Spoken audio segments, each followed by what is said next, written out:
or lose, we are Nigerians, absolutely, and we wear it with the pride. And I mean, our bloody Frabby check is green at this point. But let's talk about a few things, really. We need to break down that match. And I know a lot of people are asking, how do you cope with the loss? We thought we were going to win. We had bought drinks. In fact, some people had promised they won't go to work today. But here you go. So we'll walk you through that match, talk about some coping mechanisms, and just make light of the situation. It's sports, okay? It's not life and death. And to do that with us, we are joined by the woman who we started this journey together and we're ending it together. Cecilia Omorgbe is here with us. She's our sports anchor and correspondent right here at Channelstv Television. Cici, good morning. Good morning. It's great to be here. Again, right? Again, right? And join us virtually. Good to see you smile, Cici, actually. We have to. I mean, come on, we can celebrate silver. It's not bad. It's not bad, right? It looks better than gold. Do you understand? Sometimes it shines brighter, right? Yeah. I mean, the silver lining. There's always the silver lining. How do you, I mean, just take a look at it. Yeah. No wonder they say before insulting Nigeria, Nigeria will insult themselves first. So there's nothing to use and insult us. So I like the fact that we're taking this the way it is. Absolutely. There's nothing Ghana, Cameroon, and South Africa. They didn't even get this far. Where did they stop us somewhere? Yeah. Somewhere on the road. We're still their big brothers. Do you understand? Yeah. In everything you can think of. I mean, Côte d'Ivoire, they hosted. I mean, 1984 when they hosted this thing, it was group stage. Yeah. They exited. I mean, they're hosting again. So give them the props. The investment, everything had to count. $1.5 billion. Come on. So they have something to be happy about. That 4-0 bashing, you know, right there in front of their biggest stadium, in front of their fans, almost 60,000. That alone, I mean, something I don't know, something shifted. And even like, look, we're hosting this. I mean, we've got the players. And then Sebastian Haller, that wasn't 2 feet going into the tournament. He started the last 2 games. And he scored semi-final and final. So give the props to them. Okay. They suffered along the way. Nigeria had a very smooth run. And then sailing into the final, not losing one single match. So losing the final, not so bad. Okay. So you see the coping mechanism. We're walking you through how to cope with this. But of course, joining us virtually as well is Austin Okonakpan. Austin, good morning. I mean, I don't know how you're handling this. But you've gone down this road a lot, Austin. So tell us, how are you coping with this to begin with? Smiling. Sorry, greetings, guys. This isn't a good way to make my debut on your show, but the vice president said we shouldn't be sad, that we should take it, learn from it, and I think there are loads of positivities from this one. We shouldn't just look at the fact that we didn't win the trophy. Let's take a look at where our football is at the moment. I know our leaders, after this time, people shouldn't fold their hands and say, we expected them to win when they were private jets and were disappointed. Now that you've seen that you can actually get close to it, start putting in the work now to, you know, and win it next time. It's not far off again. Next year we're going to have another AFCON, you know. So let's consolidate on these efforts and, you know, find ways to, these smiles now, this celebration that they paused, let's see if we can get it back again next year. But Austin, I'm curious, and I want both of you to speak to this, because a lot of Nigerians were really invested in this. I saw women for the very first time. You should have seen Bukola, Austin. Bukola became an analyst, emergency analyst. Bukola was following the match, giving us stats. You have to go there, right? No, absolutely. And I think this is one of the great things that came out of this. Right? It was impressive. Yeah. My wife was really invested in it. I saw women coming round to watch the match. Austin, how do we cope with a loss like this? Because we were so invested, what do we do? How do we pick ourselves together and face life? You've gone this path a lot, so please give us coping mechanism, Austin. No, it's good, you know. Like I was saying the other day on Sports Tonight that I hope our leaders are seeing the way football can actually bring us together as a people. I hope they can see the business potentials in it. You just talked about the interest. Yes, the other day I was watching Bukola and I was like, wait a minute, she's coming because the interest was okay, so out Bukola is a new revelation. Yesterday, I didn't just see women, I saw kids, you know. I went to about 10 different watch parties in London. Can you believe it? People came out to support the Super Eagles. The interest with football now is over the roof. Those should count for something, you know. We shouldn't just use this for talking points. The Nigerian Football Federation should work with the National Orientation Agency, should work with the Ministry of Sports Development, should work with the Ministry of Information, find ways to do strategic, you know, partnerships, collaboration that can keep this interest going, that can make football, you know, what we shouldn't just go out there to play, make it a cause, find ways to, champion, activities, programs that will get people pumped up. Well, not just for the Super Eagles, guys, for also the Super Falcons, the Flamingos, the Falconets, the Golden Eaglets, the Flying Eagles, football at the grassroots, football in schools. By the time we do these things, I always tell people that we only know ours. Do you know the work Cote d'Ivoire put into their football? Do you know the work small Gambia, Burkina Faso, Guinea? You saw small teams come to this AFCON and they got us talking. We didn't believe this team was going to do this good. Yeah. Yes, they've done this good. Let's find ways to consolidate these efforts. That's what matters. Otherwise, all of this interest, Bukola one day will come and say, don't tell me about sports anymore, John. We're not doing what we should do to keep it going. So yeah, that's important that we do, yeah. Austin, don't worry, I'm here to stay, really, particularly after this tournament. So I'm set to become the new revelation in female sports journalism. After this. I'm going to play to the house. I'm not alone anymore. You're not alone anymore. All right, Sisi, there's been a lot of belly aching about why Joseph Peseiro altered the starting lineup by replacing Moses Simon with Samuel Chukwueze. How much of that really contributed to the performance of the Super Eagles? Okay, when I saw the starting line, I said, this can't be real. And that was what came to my mind because I watched the semi-final. I argued with Austin a lot concerning Samuel Chukwueze. We're saying, okay, because he worked against South Africa, at least we won. Let's forget how we won. But if you check against South Africa, we struggled a lot, especially when, Moses Simon, some other players were taken out. And then you're not starting the same player. I felt that was what we got it wrong because when I saw him, I'm like, I didn't want to watch, but you don't have a choice. You have to watch the game. Now, Chukwueze is not a consistent player. I feel you don't.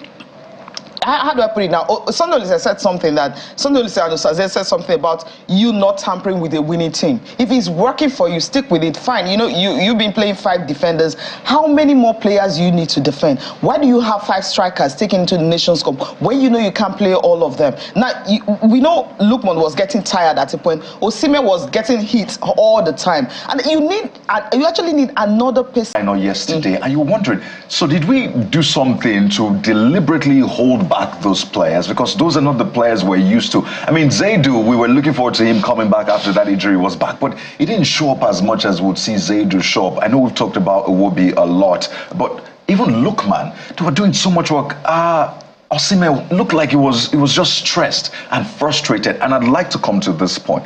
At some point, I think it was midway during the first half, I started seeing something that I'm not used to seeing with our footballers, and that is it looked like Osimhen was getting aggressive. If you had noticed. Nwabali was using cuss words, and those are not the players we're used to. And it looked like they were, I don't know if it was part of the psychology that the coach asked them to throw in. They were picking up fights, and it looked like a distraction. Did we think we were going to lose this match? So let me come to Austin. I don't know if you noticed those things. It looked like our players, we know Super Eagles for fair play. We're always very charitable on the pitch. We're usually the ones to try to calm issues. But our players at some point looked like they were trying to pick a fight. I don't know if it was just me, but did you notice that? Is that part of the psychology? Because I think that actually cost us, because we're now majoring on the minor. So, Kayode, final games come with their own type of spirits. Final are very, very tricky. So those guys could actually feel the heat coming at them. If you go and look again, go and see the number of Ivorians at that stadium. It's intimidating, and they were making errors. And sometimes the only way they can, correct themselves is to go hard on themselves, particularly the goalkeeper. He's the one who is saying everything. So you can say, look, you're not doing this, you're not doing that, but don't take anything away. Don't know it's a battle.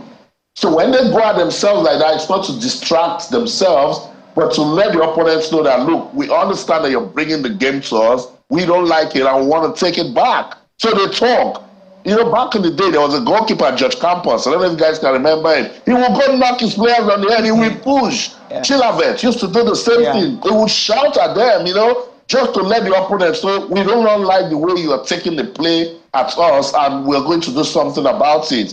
But just yesterday, look, the Ivorians stepped their game up. Simon Adingra was a different beast. he tortured Olai, no? Guys, it's not easy. These guys play in Europe. The conditioning and everything, it's not the same. That pitch also, I always talk about infrastructure in Africa. Yeah. It didn't really do justice for it. And each time there was a close-up shot on the pitch, you could see damages here and there. It affects the football these guys play in Europe. No excuses. It's a final game, but Côte d'Ivoire did just enough to soak the pressure, sustain it. We wanted a goal before first half. We got the goal before the end of first half. Now we came back and Côte d'Ivoire said, hey, now we know what we want to do to you.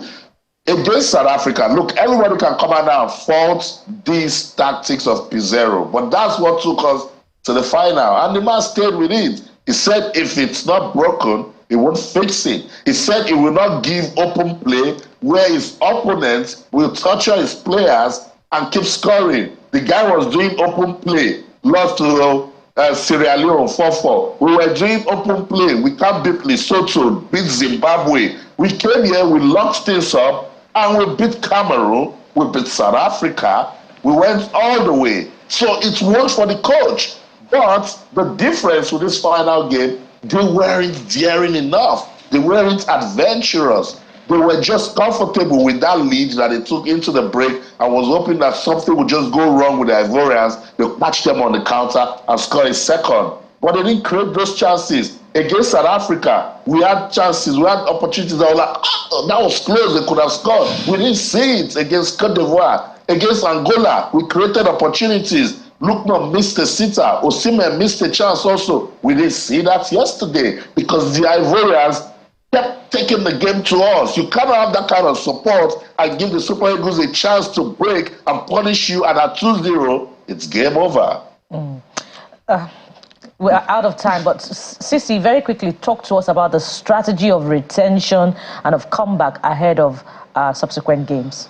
Okay, I think that's a difficult one because I know Peseiro's, he said, when he was given the contract, I mean, he said was that his target was to win the AFCON, but the NFF was like, semi-final was okay. But I don't know if they're going to retain him or it's going to go. But I think, when you talk about consistency and build-up, sometimes you just want to maintain what you've started. Yeah, but if you ask me, I don't think he should stay, honestly, because I feel we need... I feel we need a better coach. I'm sorry to say this. If Hugo Broos was Super Eagles coach, I think we should have won this Nations Cup because you've got that crop of talent. I understand, yes, defensively it's not be working for you. I mean, defensively it's not be working for you. Tell you, okay, this is what's worked for me. Now you've got these stars. What are you doing with them? That's what I think.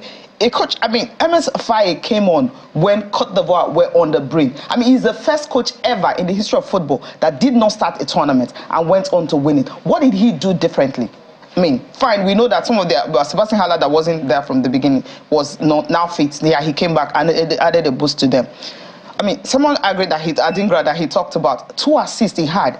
Fine, all I know was on him, but he just couldn't stick with him. So these are some of the facts you look at. How do you know your players? How do you understand them? What are the things that they can do differently if they are pushed to the edge? We kept defending until the pressure was up. You're talking about the fans. Fine, this is not the first time Super Eagles has lost. They've lost 4 finals.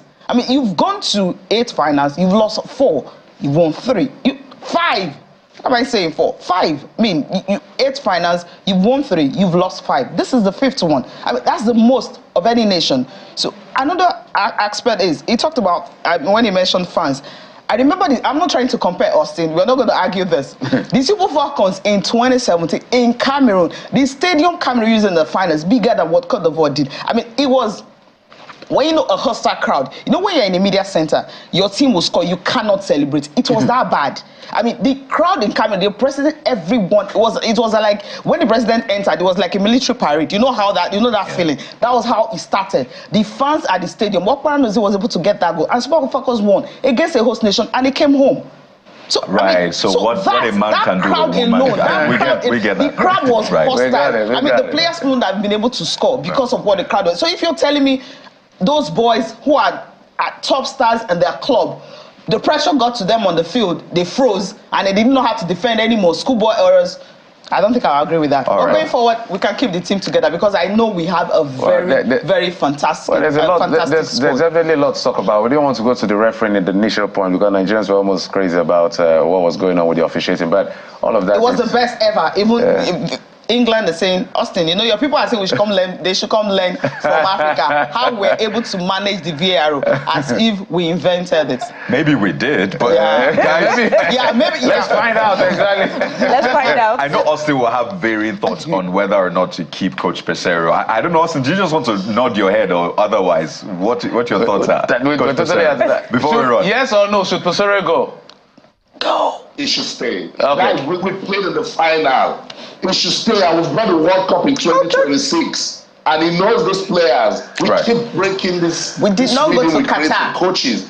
Peseiro stay, qualifies for the World Cup. Go and close shop at the World Cup and get us to the final. Thank you, Austin. I'm on your side, Austin, because had we won, I'm sure City would be saying something different. Going into the final, guys, win or lose, I thought we should go. Win or lose, we had won it. Win or lose, we should go. Well, let's know what you think if you're watching us CTV Morning Break on social media. You can send us your WhatsApp messages as well. But ladies and gentlemen, we'd like to thank you so much. I know football gets us emotional, so let's maintain that emotion. Austin Okonakwan joining us. Good to see you again, Absolutely, Austin. You see, we're working towards peace in the world, Austin. We're working towards that. Austin said there cannot be peace. Cecilia Morgan, thank you so much. Of course, we'll be seeing you, of course, doing more analysis of this match. Thank you so much for this time. I'm going to mimic Austin right now as we go on a break. Don't go anywhere. Stay.